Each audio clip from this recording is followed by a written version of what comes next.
Okay, I'm Suzanne Gose, author of Flip Flop Spanish, homeschooling mom of five, a veteran homeschooler now because we have two graduates, one more graduate, and today I get to talk to you about my kids. Like, how much fun is that? So, you wonder, is it worth it? Living on a homestead, living on a hobby farm. Will your kids hate your guts? How is this going to turn out? So that's what we're going to talk about today. I'm going to share my screen and go through what the kids say is the biggest perks of growing up on a homestead. All right, kids talk. I think I already said all this. Yeah, we live in Central Texas, so we have beautiful sandy loam soil. We've had gigantic gardens. We've had small gardens. We've had our share of hogs and deer. Our homestead consists mostly of chickens, turkeys, goats. I for dairy, I did not do any meat goats yet. We have no cattle. We have 15 acres and a pond, so we have fish. We have a well. So everything that we did was to be able to do it before we had to. So the idea of being self-reliant and knowing how to do that. So my children all know how to skin um, animals and harvest their meat from we have Muscovy ducks, which are actually a small goose, really great meat. And then turkeys, chickens. We've had tiny chickens. We did guinea hens for a little bit. And then the goats, we haven't ever butchered a goat yet. We've said that we would if we had to, or if we couldn't sell one. The males we always sell, and we keep the females for dairy. So we've made cheese, but mostly the kids just drank the milk. They love the milk. But now that I know how, I haven't been milking them every single season. So anyhow, let's see what the kids said. We have five kiddos. The baby is now 14, and the oldest is 21. None of them have ever been in public school or private school. They've all just been homeschooled. So, okay. Yeah, the negatives. Okay, so there's my five. Aren't they cute? They're not in age order. The one on the left, that's Liesel. And this is there several years ago. I don't even know where. But you don't even notice that there's a goat inside my house, right? That's Dudley, and he was kind of a little runt. He was kind of sickly. We named him Dudley because he's kind of a dud, and we knew that he had some stuff wrong with him when he was born. We haven't had anything like that since, but he was sickly, and we're trying to help him out. And so he turned into like a real pet, and he lasted for a while. But our farm is more survive if you can.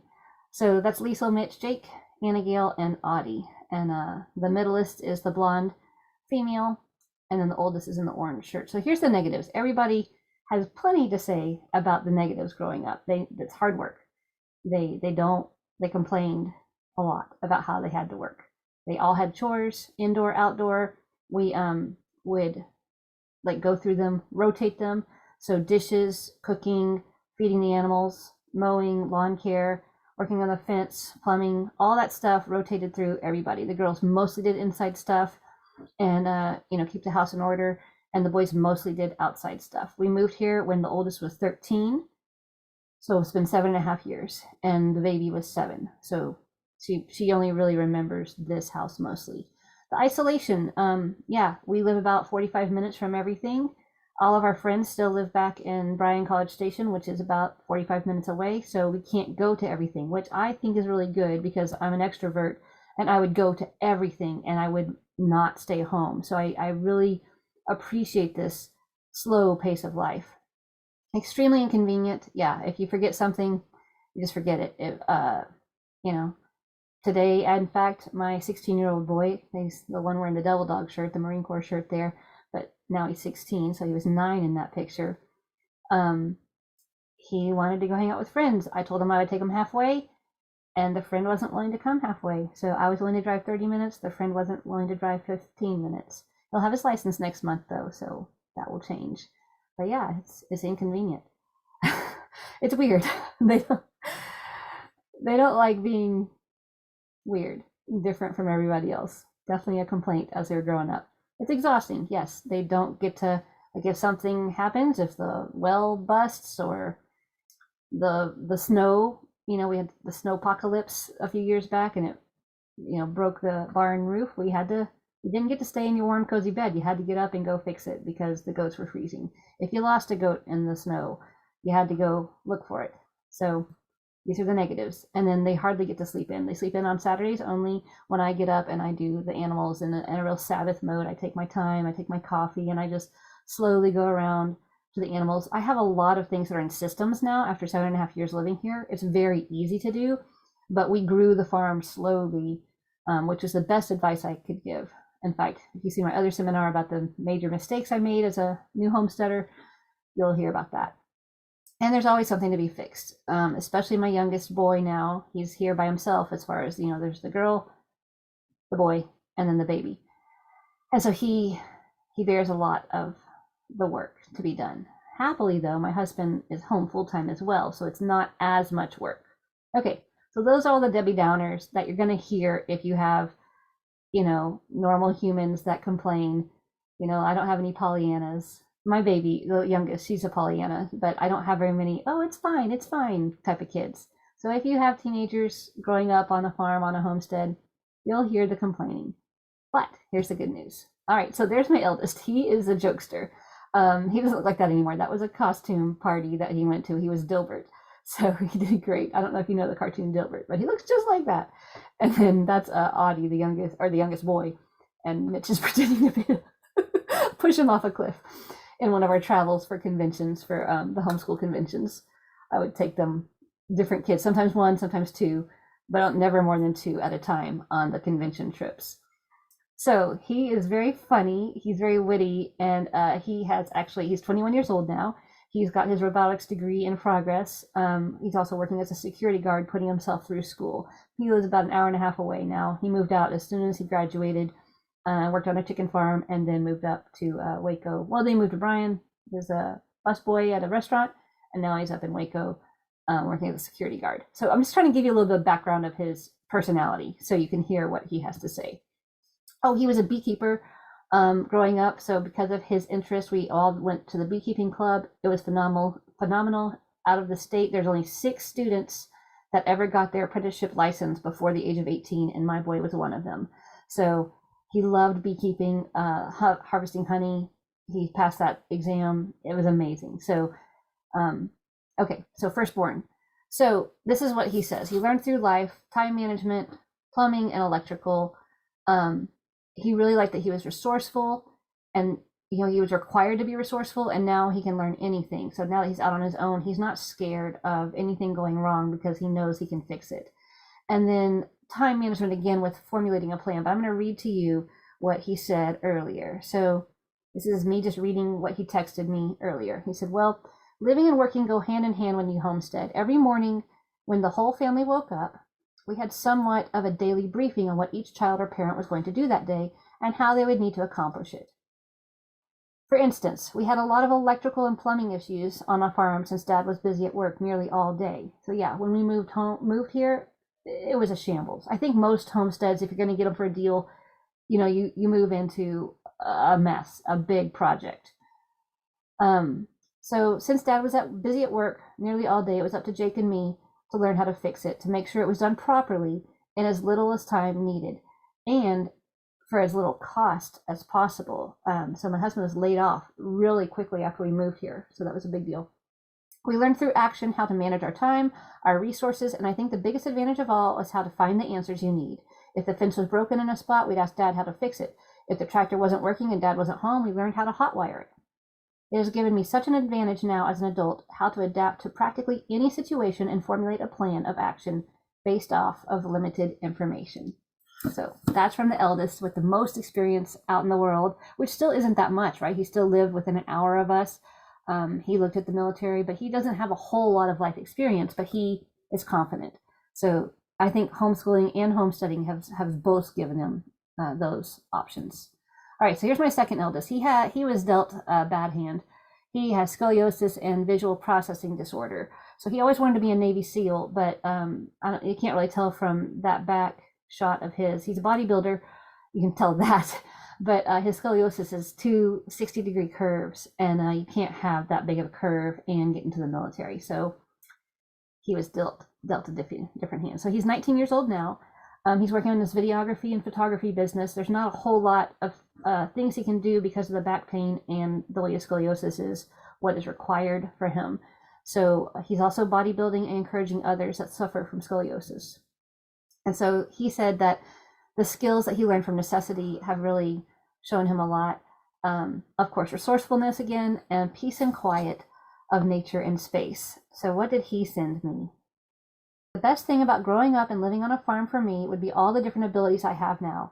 I have so many different skills that I can take with me for the rest of my life that likely I would never have learned if it hadn't been for living on a farm. Another thing I loved about it was just being around nature and having peace and quiet. It might not seem like a big deal, but when you finally get to it, it's like a breath of fresh air. So he lives in town now in Bryan, and he works in a warehouse, and he's making it, and excited about starting his own business, or I guess he's already started it, but it hasn't taken off to where he can live on just that right now for videography and photography. So I was very interested because this is my warrior child, my warrior son, wanted to be a Navy SEAL, wanted to conquer the world. He was a football captain. He's also very humorous, but louder humor, not the witty humor, just really funny. But with a can-do attitude. I mean, this kid used to get up when he was 12 and 13 years old and lift weights in a dusty old barn. So much was his devotion that we built him a gym. So in that second shot on the right-hand side is the gym that Brad built him. And I don't know if you can see in the background there, those are his scoliosis therapy machines. So everything we needed, we built. And the kids learned that it was no big deal. And because of where we live, we can. We don't have this little postage stamp yard. We have 15 acres. And there was lumber left, and things are always being given, and we have plenty of space to store it. So if we could find things, kind of scrounge around and scavenge, we could build anything. We almost built a skate ramp for him, but the impact was bad for his scoliosis, so we didn't do that. Whew, man, this is emotional thinking back to what he's been through and what everybody's been through. But he's grateful. I don't know that he'll live on a farm when he gets older. He's more of the hustle and bustle, very extroverted like me. But so it was so good to hear that, yeah, it is a benefit. And then my oldest girl, she's my middleest, and she is a culinary arts student. Oops, I didn't mean to do that, but oh well. She's 18 now. She'll graduate in May, and she's got her culinary arts degree right now. So she started her senior year doing college online, and then since she lives here with us still, I just asked her. I didn't get her to send me a text or a video or anything like that. And so she said, well, the agriculture knowledge of like birthing goats, she feels a lot more comfortable about becoming a mother because she knows what all goes into it time and time again. Obviously not from the human side, but still she understands it a lot better. You'll see her there that she's a culinary arts degree student. She's super into nature. She could identify all the plants and bugs and everything that's edible, everything that's poisonous. Birds, all kinds of things like that. But she's also a ballerina on point, and she's also a bodybuilder too. So she's followed Jake in bodybuilding. So I really think homesteading, as well as homeschooling, has given these kids the idea that they can do anything. So homeschooling it created this ability in them to not worry about what's cool or worry about fitting in or whatever. Everybody in the homeschool community kind of accepted how you went. She also did beekeeping back when Mitch was doing beekeeping, and speech and debate club. But she's always my kind of tomboy outside. And so it's interesting to see how she's done ballet and really thrived at that. That's on her 18th birthday. She was being funny with her sash and her point shoes. So that was just a couple months ago. And she said, knowing that you can do pretty much anything because now you have. And so she doesn't shy away from anything that's gross or hard. She says she really appreciates downtime now because she knows what hard is. So she says when her current friends will complain about something being hard, she knows that's not hard. Yeah, it's really great. They're everything's relative, right? And for these kids, hard is another universe. Nothing is really hard for them. She actually rebuilt her engine in her Honda. It was a 2003 Honda was given to her, and she rebuilt the engine because it didn't work. And of course, Daddy taught her and was sitting there with her as she learned. But the day she turned that key and it turned on, she loved that car. It's actually recently gotten a wreck. My second oldest son was driving it and he got hit and it totaled it. But it's okay because when the insurance money comes through and all that kind of stuff, she'll buy another older vehicle and she'll know how to fix it. She's not scared. She's not like, oh no, what am I going to do? She knows exactly what she's going to do.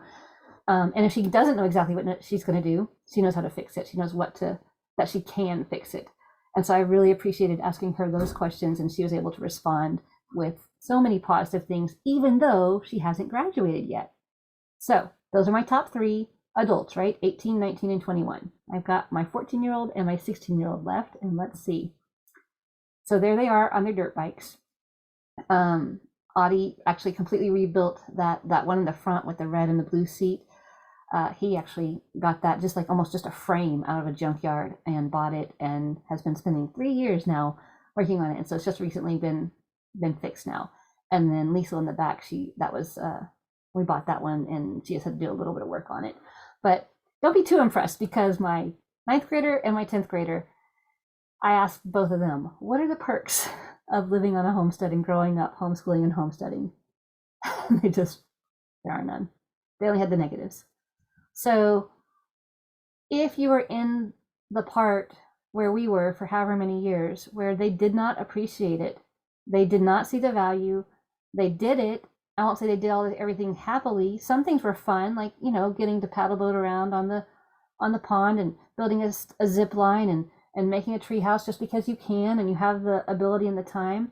Having all this space, all the nature walks, all the animals, getting to have as many kittens as you want, pretty much. Not all of them, but mostly having as many kittens as you want, and goats and all the things. They like it, but they don't necessarily appreciate it. They would rather have the convenient life. They would rather be able to be at all the parties. And we did football. Audie was on the football team as well as Jake, but it took a lot of energy. It took more effort for us to do things than it took for the people that lived in town. And they didn't appreciate it. And these two still don't. But we have the three who are on the other side, not even, right? My 18-year-old's not even graduated yet, and she already recognizes that, yeah, I can see why you chose this life, Mom. So if you're wondering, what are my reasons? Are my reasons good enough? And do they outweigh the negatives of being a little bit isolated and having a different lifestyle? For us, it was a yes. And I hope this encourages you to know that on the other side, they do appreciate it. I don't know if they will live on a farm. I grew up in the city. I certainly didn't see myself even having a chicken. I thought so many things, y'all, but you can watch my other seminar about all the mistakes we made when we first started our our homesteading, and hopefully that will help you to not make the same mistakes. You can make your own brand new ones. All right. If you have any questions about homesteading, chickens, hatching, I'm a total chicken crazy lady. And then, of course, Spanish. I always love to help homeschoolers with overcoming obstacles in all the ways, and usually foreign language is one of those.